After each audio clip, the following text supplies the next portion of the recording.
周日，香港新增1347宗新冠确诊，其中1345宗为本地病例。周日，深圳口岸检测发现6名跨境货车司机其核酸阳性，分别于文锦渡口岸、莲塘口岸和深圳湾口岸入境闭环。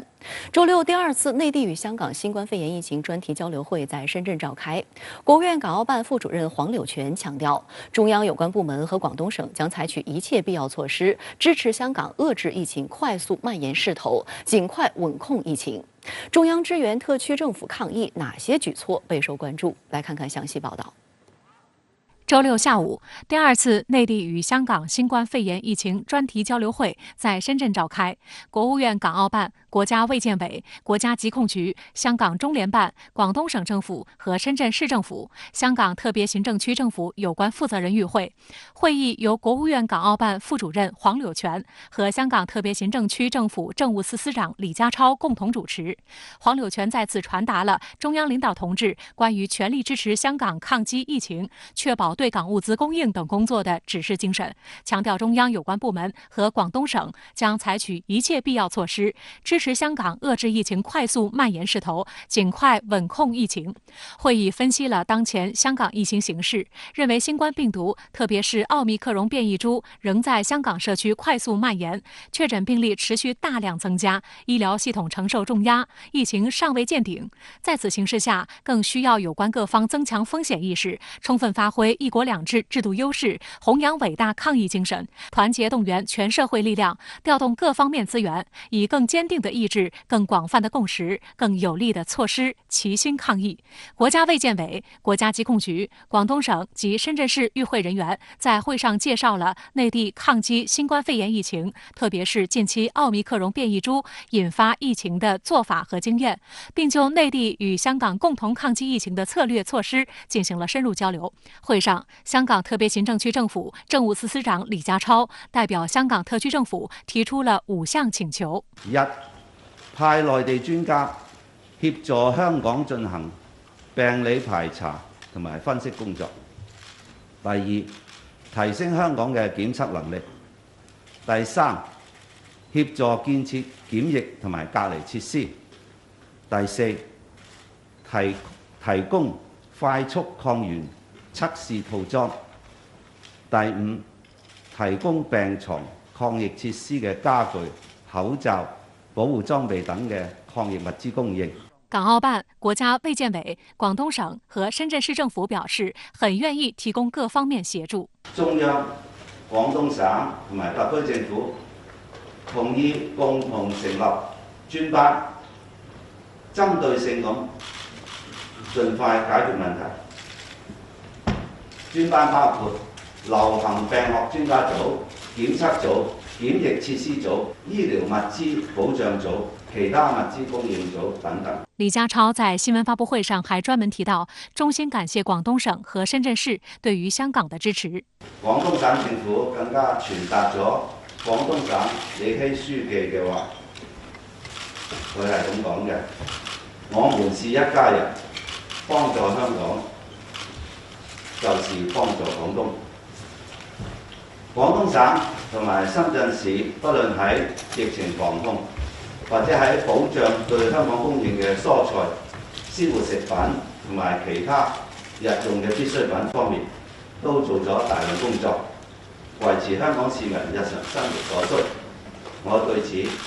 表示非常感謝。中央全力支持香港抗疫的消息受到香港社会的关注，各界表示，在中央支援下，香港定能战胜疫情。香港再出发大联盟表示，感谢中央支援香港防疫抗疫。新界社团联会表示，祖国永远是香港的靠山，对中央雪中送炭的支持，我们表示衷心的感谢。香港民主建港协进联盟称，相信在内地的全力支援下，香港的采样检测能力可短时间内大幅提升，检疫和隔离设施也会快速增加，最终战胜疫症。香港中华厂商联合会表示，中央对香港的全力支持再次证明国家是香港最坚实的后盾和依靠，而广东省和深圳市政府无私地伸出援手，也充分体现出一方有难八方支援的精神。对于本次内地专家赴港协助分析疫情，香港医疗卫生界人士表示，共同讨论有助于碰撞出新思维。外邊睇咧就好似係兩批人嚟嘅，但實際上你諗下咧，佢哋成日合作㗎啦。咁全世界都係咁樣㗎啦，即係凡係專家咧，好多時我哋一啲大型嘅事情嘅時候，就想埋一齊傾，攞個共識，其實係唔難嘅事嚟嘅。反而我哋互相觀摩，仲可以得到啲新嘅思維。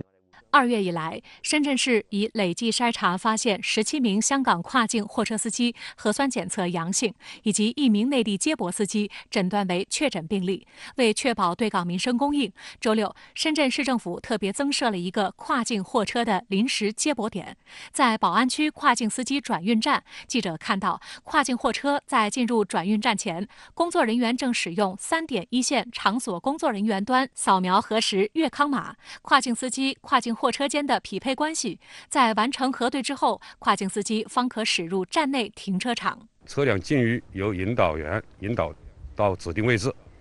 我們的消殺員手持2把消殺符，1把遞交給這個跨境司機進行室內消殺，包括鑰匙、座位都進行消殺完。我們的消殺員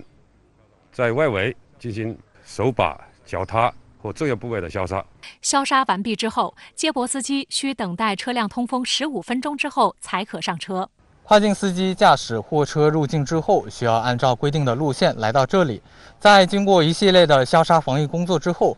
跨境貨車將由接駁司機開往作業點作業。跨境司機可駕駛另一輛跨境貨車離場，或者乘坐專用的轉運車前往服務驛站休息。目前，深圳實施入境豁免集中隔離措施的深港跨境貨車司機有13655名，共設有17個專用接駁點，供跨境司機與接駁司機交接車輛。此外，專門調整將內地接駁司機也全部納入2點一線閉環管理，規定內地接駁司機只能在接駁點和驛站2點一線範圍內活動。對於內地接駁司機，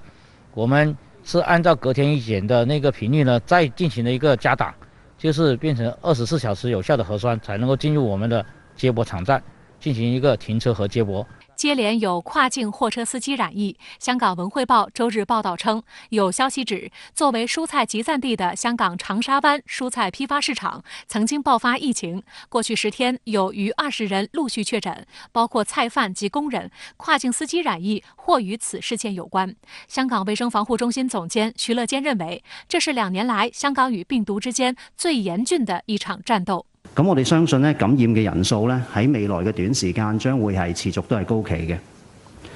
但我哋仍然咧都需要市民咧係充分嘅配合，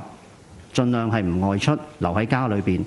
唔好聚會。我哋希望咧以現時嘅社交距離措施咧，可以將嗰個病毒咧盡快喺社區裏面截斷。但係我哋需要時間。相關話題來連線特約評論員陳斌，陳先生您好。昨天舉行的內地與香港疫情專題交流會結束後，香港特區政府政務司司長李家超說取得3項具體成果。那您是如何來看待香港的疫情防控？主持人好，香港的疫情防控呢，有其自身的特點與內地的不同。那麼其社會環境和市民對奧密克戎的防疫態度呢，都比內地呢要複雜一些，也曾經出現了2種防疫思路的搖擺。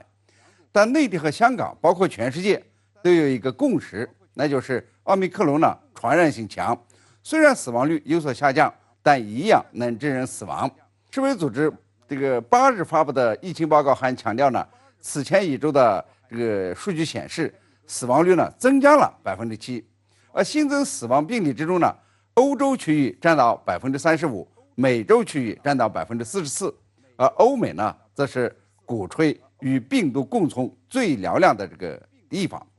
那麼今年1月份呢，美國新增的確診病例超過了2000萬例，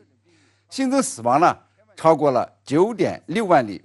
所以呢，這個香港大學深圳醫學院院長盧寵茂先生呢，在接受知新聞專訪的時候，一針見血地指出，那些提出與病毒共存的，其實呢是與病毒共赴黃泉，病毒是不會跟你共存的，它呢只會帶你到黃泉。可以說呀，與病毒共存是一個非常漂亮的說法，或者說呢，是對防疫措施不利的一種托詞。昨天呢，香港特區代表團這個專程到深圳舉行第2次內地與香港疫情專題交流會，就是呢，要求按照自己的特點，堅定地走自己的防疫道路，不再被美西方天花亂墜的這個說法所困惑。那么，为了更好地支援香港尽快的防控疫情，中央有关部门和广东省、深圳市呢，按照香港特区政府的要求，将派遣专家组核酸检测人员赴港协助工作，还将援建社区隔离及治疗设施，保障鲜活食品、蔬菜和其他生活必需品的供应。可以说呢，香港抗疫是中国抗疫的一部分，必须呢要打赢这场战役。一场成功的香港保卫战，不仅为世界贡献抗击奥密克戎的新经验，也将让中国、让香港呢以实际行动宣示，任何压力和挑战都是一种上进心的激励，都是一种粤港合作、深港同心的粘合剂。昨天，深圳又发现新病例，是香港跨境货车内地接驳司机。那您觉得内地与香港该如何合力作战，又不至于在防疫上破防？这是一个很好的问题。香港疫情和内地防疫呢是密切关联的。那么，除了跨境货车司机以外，现在呢也有一些香港市民呢想到内地躲避疫情，这些呢可能都是风险点。不过，我觉得呀，只要粤港两地的人都能够遵守防疫规则，按照程序办事，就能够做到既能防疫又能战役，做到合理作战而不被破防。反过来说呢，如果广东、深圳这边的防线攻破，就会对香港战役呢带来很多的困难。现在呢，能从广东、深圳抽调专家和检测人员到香港，是因为呢内地的疫情呢防控比较好，能够抽调出人员呢去支援香港。如果广东、深圳这边的疫情扩大，那么就抽调不出人来。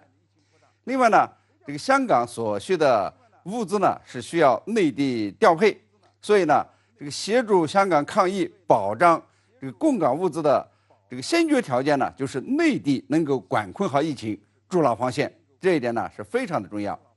香港市民菜篮子中呢，90%的新鲜蔬菜是来自于内地，有全国的600多个种植基地和100多家企业提供。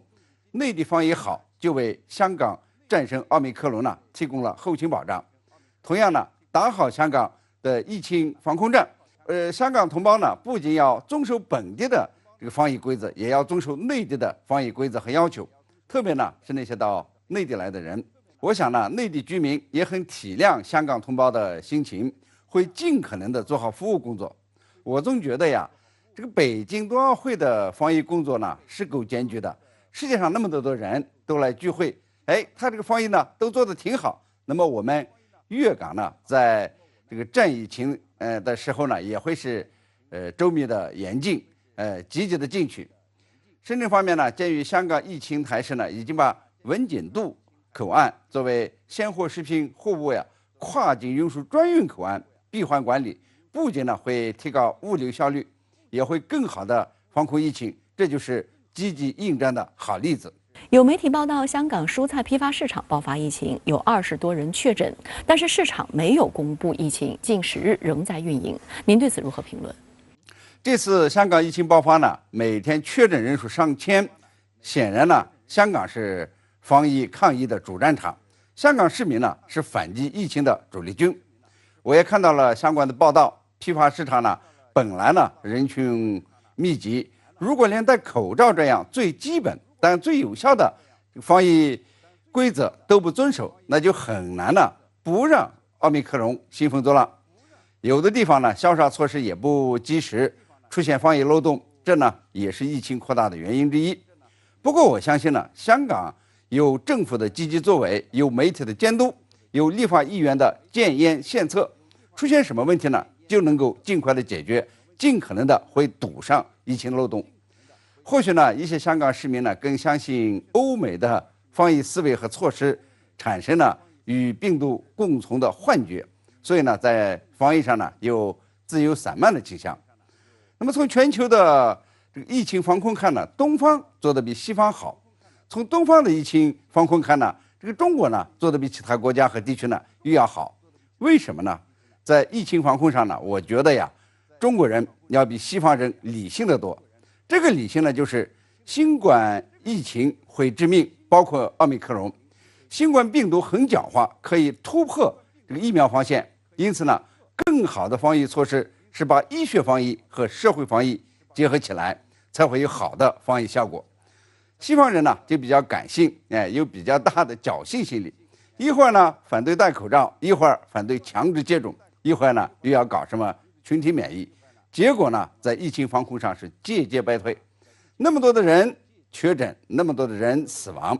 仍然有人煽火呀，奥密克戎是最后一波疫情，他就是看不到新的变种已经存在了，已经在传播。所以我想呢，大家还是该更理性的对待疫情，理性的对待疫情，就能够防控疫情，战胜病毒。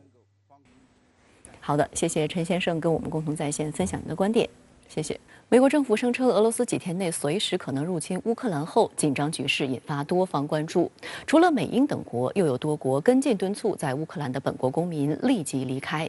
与此同时，美国频频在临近乌克兰的波兰增派部队。俄罗斯周六又指责美国潜艇擅闯俄领海。美国总统拜登与俄罗斯总统普京周六通话，但这次通话没有取得突破。俄方官员指责美方歇斯底里地渲染所谓俄计划入侵乌克兰。美国总统拜登与俄罗斯总统普京周六就乌克兰局势通电话。白宫在一份声明中称，拜登与普京通话时警告，一旦俄罗斯进一步入侵乌克兰，美国及其盟友将坚决回应，迅速让俄罗斯付出惨重代价。俄罗斯总统助理乌扎科夫周六说，通话均衡且务实。拜登承诺将致力于外交途径，并列出他认为解决俄罗斯诸多关切的一系列想法，但美国和北约没有考虑俄罗斯主要的安全关切。乌扎科夫强调，美国关于俄罗斯将入侵乌克兰的歇斯底里式的论调已经达到顶峰。同一天，美俄外长、防长也分别就乌克兰问题通电话。美国务卿布林肯周六在与俄罗斯外长拉夫罗夫的通话中，表达了对乌克兰边境局势可能在未来几天升级的担忧，但美方并未披露美防长奥斯汀与俄防长绍伊古当天讨论乌局势的具体内容。这个先是造氛围、造势，在这个出面调停，这个其实就是显示他在这个作为这个西方同盟体系的一个领导者的一个作用。一方面是做给国内看，另一方面也是做给这些其他的盟国看。就是如果说这个打了啊，我也说可以说我尽到力了。如果说这个战争最后没有战争，最后这个僵局解决了。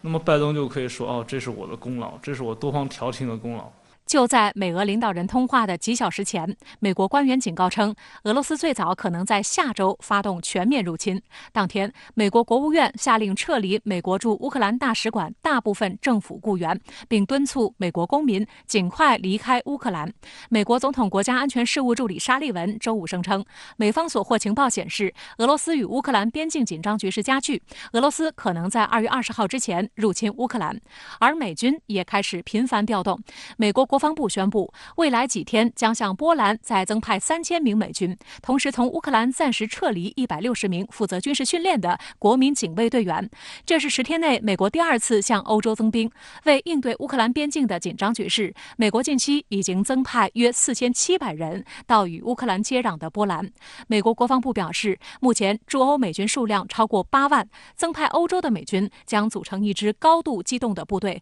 能够执行多种任务，并可应对各种突发事件。在最坏的情况下，俄罗斯也不会说，直接对北约国家发动这个武力进攻。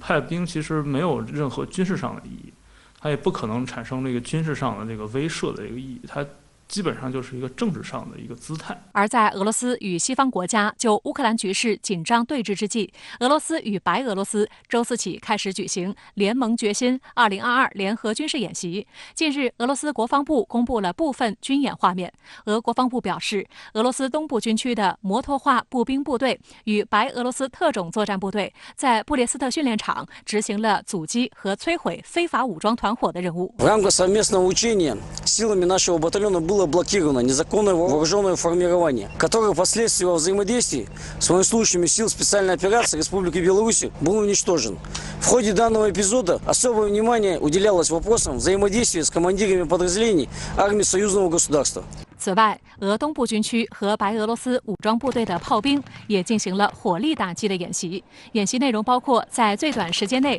占据位置射击、转换阵地、使用无人机进行目标侦察和控制多管火箭炮等。俄白联盟决心2022军事演习从2月10号开始，主要目的是在防御性行动中遏制和击退外部侵略，打击恐怖主义和保护联盟国家的利益。白俄罗斯武装力量、武器装备和军事指挥部门、俄罗斯东部军区部分武装力量参与演习。此前，白俄罗斯总统卢卡申科表示，如果乌克兰对乌东的顿巴斯地区发动战争，白俄罗斯和俄罗斯军队将联合回应。不过，对于美国极力煽动紧张氛围，俄乌两国都给予否认。乌克兰警察和国民警卫队和安全部门周六在乌克兰赫尔松举行演习。乌克兰总统泽连斯基到现场视察。泽连斯基说，有关俄罗斯即将入侵乌克兰的消息正在乌国内引发恐慌。他要求在看到有关入侵的确凿证据后再提供信息，避免渲染恐慌情绪。Ми розуміємо про всі ризики, розуміємо, що ці ризики є. Якщо є якась у вас чи у будь-яких людей додаткова інформація щодо 100% вторгнення, починаючи з 16 числа в 100% вторгнення Російської Федерації в Україну, давайте, будь ласка, нам цю інформацію. 泽连斯基此前就曾指责美国，称美国的不当做法引起了人们的恐慌，从而损害了乌克兰的经济。普京周六还应约和法国总统马克龙通电话。法国总统府官员认为，通话全程没有任何迹象表明俄罗斯正在准备对乌克兰发动攻势。俄罗斯驻美国大使阿纳托利·安东诺夫周六斥责美国政府所谓俄罗斯最近随时可能入侵乌克兰的说法危言耸听。俄方认为美方意于最大限度地加强对俄信息战，促使公众形成俄罗斯入侵乌克兰不可避免的印象。目前来看，这个爆发这个大规模的冲突的可能性还是比较低的。这个只有在2种情况下呢，这个俄乌之间可能会爆发大规模的这个交火。一个呢是这个乌克兰方面主动的对这个乌克兰东部地区进行大规模的武力进攻。第二呢是这个美国和北约把这个大规模的进攻性武器部署到这个乌克兰。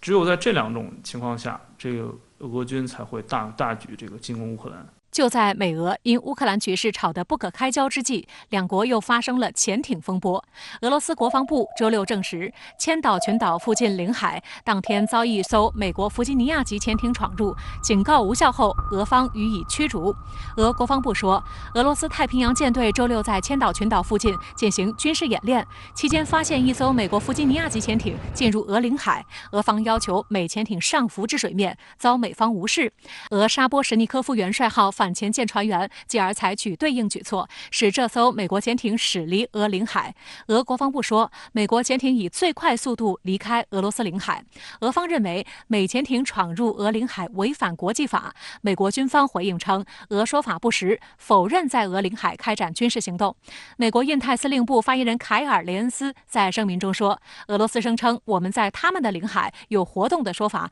没一句实话。雷恩斯说，美国潜艇的具体位置无可奉告，但我们的确在国际水域安全飞行、航行和运行。美国海军核潜艇在中俄领海内的这样一系列的水下活动呢，渗透活动，实际上是会加剧这种意外事故的可能性，会这个极大的损害这个周边海域的这个安全。相关话题来连线特约评论员吴卫，吴先生您好。美国总统拜登与俄罗斯总统普京周六通话，1个多小时的交谈并未给乌克兰局势带来转机，您是如何看？是的，美西，美俄元首这通电话给我一个感觉，双方的沟通依然没有在同一个频率上。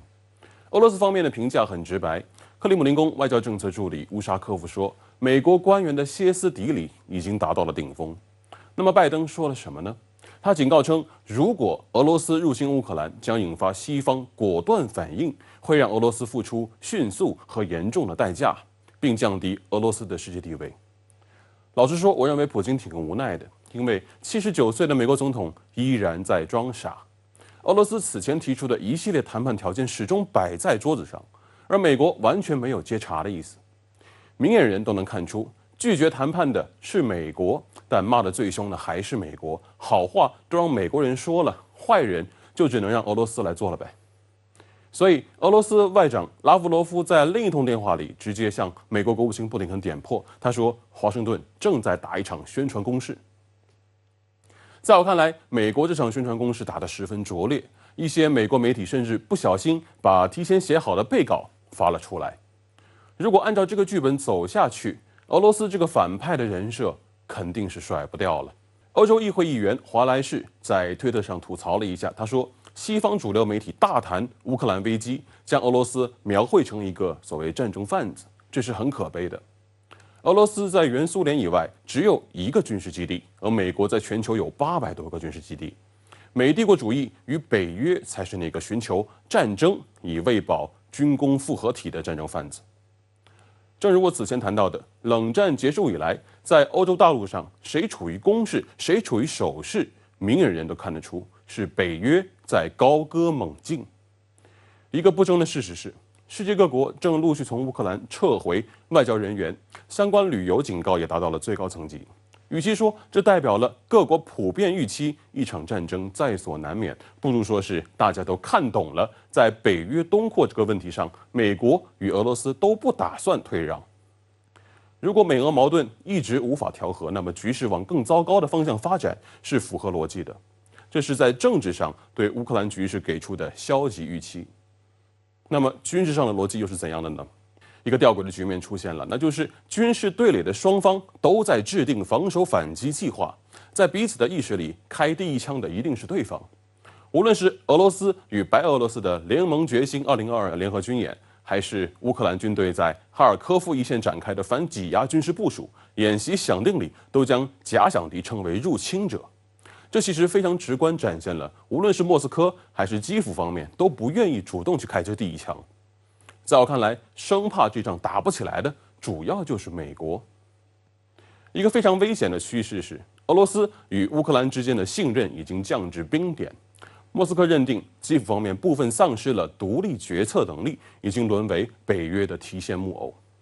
关键的谈判对象有且只有美国，然而华盛顿却摆出了一副不依不饶的样子，完全无视莫斯科的谈判要求。这就是一个可怕的僵局，能够打破这场僵局的，要么是东乌战线上的一声枪响，要么就是来自美俄之外的第三方更强有力的介入调停。乌克兰的和平确实已经危如累卵。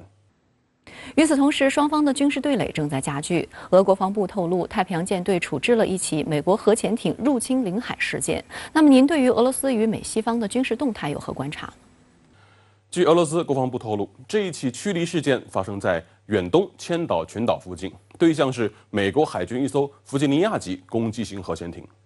展开地图，我们就能明白，千岛群岛的北边是勘察加半岛，在勘察加半岛的东南部有一座俄罗斯滨海城市彼得罗巴普洛夫斯克，这里是俄罗斯太平洋舰队的核潜艇部队基地。俄罗斯有一半的弹道导弹核潜艇就以这里为母港，从这里出发往北就是白令海，往西是鄂霍次克海，往东就是太平洋。冷战时期，这一片区域就是苏联核潜艇对美国实施战略核反击的预设阵地。因此在过去半个多世纪以来，美国海军的攻击型核潜艇长期在这里出没，执行他们的1对1盯防任务。美俄海军在这里的水下博弈几乎每天都在上演。有意思的地方在于，这一次俄罗斯国防部主动披露了美国人的小动作。此前我谈到过，俄罗斯作为横跨欧亚大陆的双头鹰，来自西线与东线的战略压力都是很大的，但普京只能集中精力顾一头。当前最紧张的乌克兰局势牵扯了莫斯科大量的资源与精力。俄罗斯国防部此次主动透露，在太平洋海域驱离美军核潜艇，实际上就是想告诉美国方面，不要妄图在东线趁虚而入。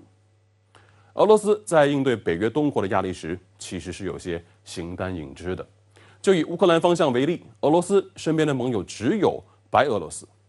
如何分化北约，各个击破，成了莫斯科必须要思考的破局之策。一个细节很有意思：2月11号，英国国防大臣本·华莱士率团访问莫斯科，与俄罗斯防长绍伊古会谈后，华莱士带着英国的将军们到红场无名烈士墓献花。绍伊古的安排也很有意思，他带着英国同事们参观了俄罗斯国防部大楼里的陈列室。他们在一个陈列柜前驻足良久，柜子里陈列着雅尔塔会议盟军3巨头罗斯福、斯大林、丘吉尔那张经典的合照。绍伊古的这个安排是有重大意义的。莫斯科试图唤醒伦敦当年共同抗击法西斯主义的历史记忆。而在2014年的克里米亚危机里，乌克兰国内涌现出的新纳粹主义思潮，至今仍然在影响着整个欧洲大陆。好的，也谢谢吴先生跟我们共同在线分享您的观点，谢谢。当地时间周五，美国白宫发布了新版印太战略报告，处处针对中国，宣称将投入更多外交和安全资源，加强在印太地区的所谓掌控力。该报告还多次提及台海议题，声称支持所谓的台湾自我防卫能力。外界注意到，与以往稍有不同的是，这份报告将台湾问题视为一个更广泛的区域稳定问题。这份拜登上任以来的首份美国印太战略报告，全长12页。报告开篇便点明，中国正在将其经济、外交、军事和技术力量结合在一起，同时寻求在印太地区建立所谓势力范围。美国及其伙伴将寻求通过一个牢固的、互相加强的联盟框架，以打造一个所谓自由与开放的印太地区。报告列出了未来美国在该地区的5大战略目标，推进自由开放印太地区，在区域内外建立联系，推动区域繁荣，加强印太安全，以及建立区域抵抗包括气候变迁、新冠病毒等超越国界威胁的能力。为实现这些目标，拜登政府将在未来1到2年内开展10项核心工作，其中包括支持印度的持续崛起和地区领导地位，加强美日韩3边合作，扩大在太平洋诸岛的影响力，启动印太经济框架，兑现对4方安全对话承诺等。此外，美国还将扩大海岸警卫队在南亚、东南亚与太平洋的存在与合作。一个优化它的联盟和伙伴关系网络，还有一个就是将前期美国在对华战略竞争中间重视不足的地方进行一个弥补。其中非常重要的一个部分就是加强在相关区域经济架构构建方面的这种努力，使得中国的区域影响力进一步的去压缩，而美国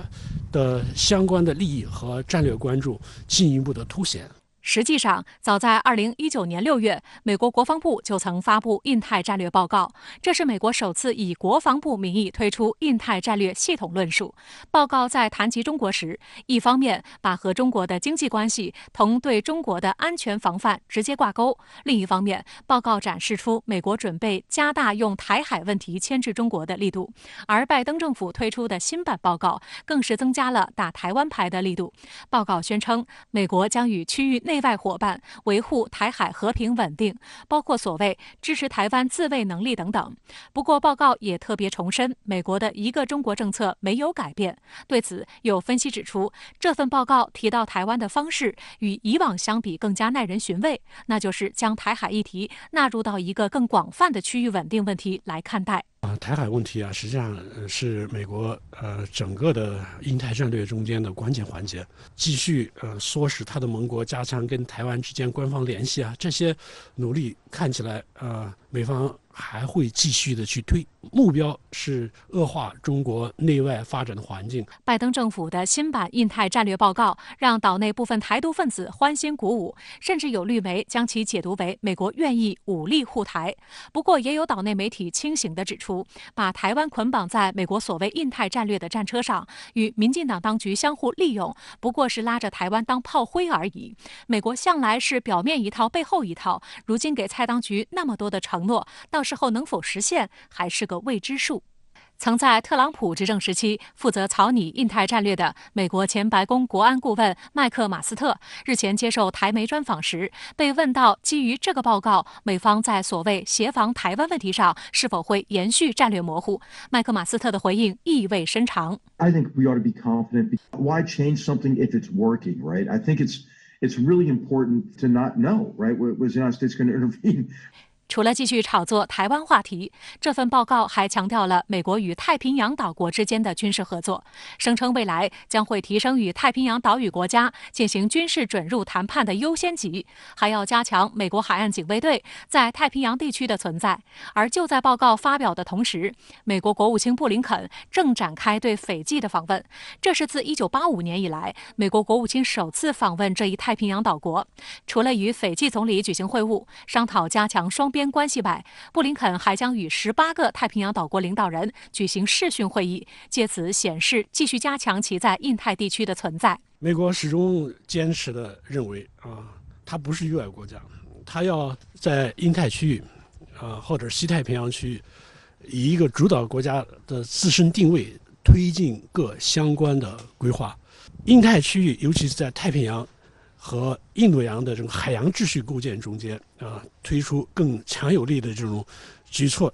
值得注意的是，布林肯抵达斐济后，随即宣布将重开所罗门群岛大使馆。美国在1993年关闭了在所罗门群岛首都蒙尼亚拉的大使馆，只在该国保留领事服务。该国总理索加瓦雷表示，骚乱得到了外部势力的支持，目的是干涉该国2年前与台当局断交并与中国大陆建交的决定，但他不想点出外部势力是谁。从外交和军事以及经济各维度而言，美国都想让太平洋区域的国家纳入到美国设定的战略规划的轨道之中，是带有非常强的冷战思维和意识形态偏见的。新冠疫情延宕反复，百年变局加速演进，